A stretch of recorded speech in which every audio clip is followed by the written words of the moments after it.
Welcome back to the YouTube channel. In this channel, we're talking about all money and finance related and what we do with our money, and maybe you can get some ideas what you can do with yours. And generally, we're talking about real estate, finance, car payments, just normal day stuff. I got Alison with me today. What's up? And today, I got a super juicy topic for you. Oh, what is it? I don't even know yet. It's student loans. Oh my God.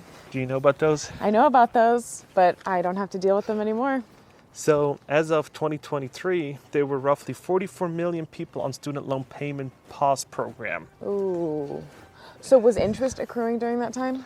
I don't think so. That I do not know. But what I do know is that only 1% of these people made their payments even though they were on pause. Oh my God. Because they think they're going to get them forgiven.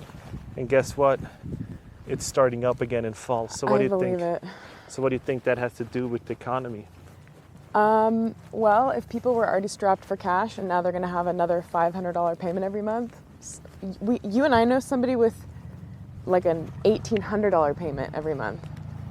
So it's anywhere in there. I know. So what I want to talk to you about is income-based payment plans. So they have these programs that is income-based, and you were on an income-based one too. Yeah, and it went up every year. I remember when I got out of college, the payments started, you want me to hold it? Yeah. The payments started 6 months after I graduated, and at first they were $450 a month.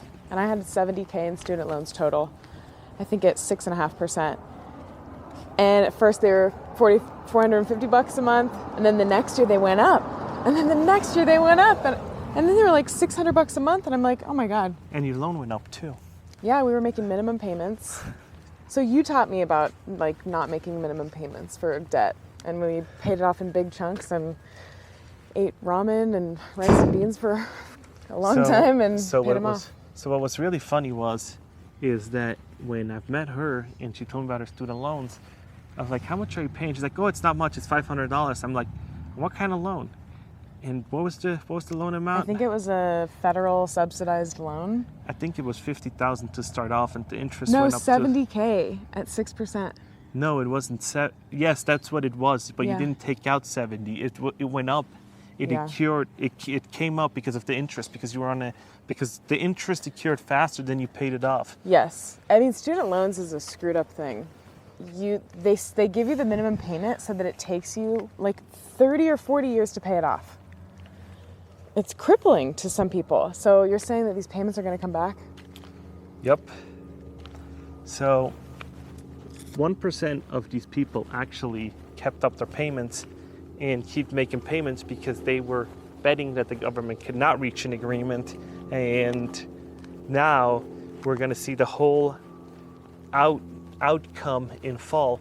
And what I don't like about this is that all these people that had $500-$600 extra a month because they didn't make their student loans payment went out eating, had a better life, spent it on side hustles, got a car, and now that's their car payment. Got a car, did stuff to the economy. Came to Vegas and gambled. Yeah, the money went back into the economy, and now when you got to make those student loan payments again, the money's going to be taken out of circulation. Yeah, you think those people will vote?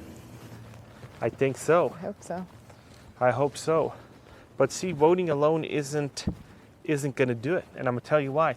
If you just vote that the student loan debt goes away, you're enabling the next generations to do the same thing. And then the lines between a loan and a grant is going to get really blurry. So if you're going to take out a $100,000 loan and you think it's going to be a grant, what are you going to... Then you're just going to live, buy a new car, buy rice and ramen. You're not going to eat rice and ramen. You're going to buy whatever you want. You're going to live like a king. Yep. Because it's going to be a grant and it's going to be forgiven. So taking out $200,000 in student loans, if it's a grant, doesn't really affect you too much. But if it's a loan and you got to pay it back, it does. And so if we're going to start muddying the water with the grant stuff and forgiving loans, then we got to see if loan companies, what's that going to entail?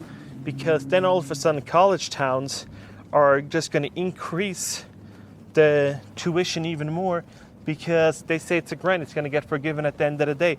So everybody in the education system is going to make a shit ton of money, and people are just going to live off of it and might not even go to college just because, right? So how do they do it in Switzerland, where you're from? So you got to pay. You got to get an you got to get like sponsored, or you got to do it first try, and then it's free. So first track is free, and then it's a whole different system though. It's a whole different and really complicated because you can take different tracks and do it different ways to get to college. And yeah, but it's crazy, especially when you look at the loans that you had, $60,000, and we probably still have those if we didn't make bigger payments, right? Yeah. So what advice would you give somebody that's going to college right now?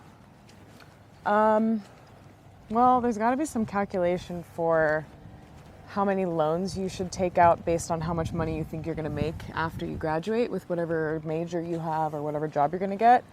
There's got to be some ratio, you know? Yeah. This camera's so heavy. We're both holding it out in front of us and we're like, The camera's it's really... so heavy. We're sore every day from holding the camera. So when you hold a camera like this out for 15 minutes walking, just a little... How much is that? Half a pound or a quarter of a pound? It's like a quarter of a pound. A quarter of a pound makes it really, really heavy. Yeah, it really does. So, okay, what were we talking about? by my, the 60... Oh, what advice? Yeah, so, what advice? So I would say, don't take out more than 20 grand in loans if you're not going to get a job that pays more than 60 grand a year. Yeah, there needs to be like a ratio. Like for me, what I would do... I don't know what it is, though. I wouldn't do more than half. So if you're going to be a doctor and you're going to make $250,000, $300,000, $400,000 at the peak of the career, and you can go to Glassdoor somewhere and find out what your career makes, and don't be one of these people that are going to look at the 1%. Like there's always that 1% that makes above six figures. So if you're going to be like a gardener or working at a grocery store, and then there's 1% of cashiers that make $100,000, and there's probably somewhere in the Bay Area or somewhere. So don't take that as the mean. Take the mean as whatever, it sets to be, right? Are you talking about normal distribution of Yeah, statistics? yeah, This yeah. thing? Yeah. Whoop. Yeah. So Yeah. I so- would say think. The problem is people that are 18, the federal government's like, oh, we'll give you some loans. And then you sign some paperwork and maybe you read it through, maybe your parents read it through, maybe your parents didn't and you didn't read it through either. But who gives an 18-year-old $60,000 in loans? It's like they should educate people on financials better when they're in their teen years because it affects you later in life. But so what's really interesting is that once get Rexy, so there's no... Rexy, come here. Come on. I'm walking with my dog. She's coming right here. Can Come on. you see her? She's so cute. This is her Come time on. right now.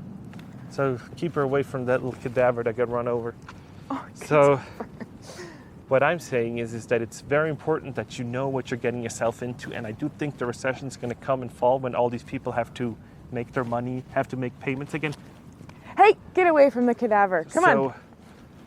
Yeah, so It's roadkill. It's not a cadaver. So when all these people got to remake their payments and there's no more money left over and they're going to have to get rid of their cars and have to come up with payment structure plans.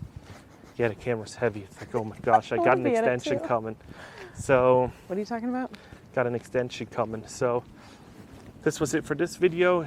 Like and subscribe, and I'll see you in the next one. Bye.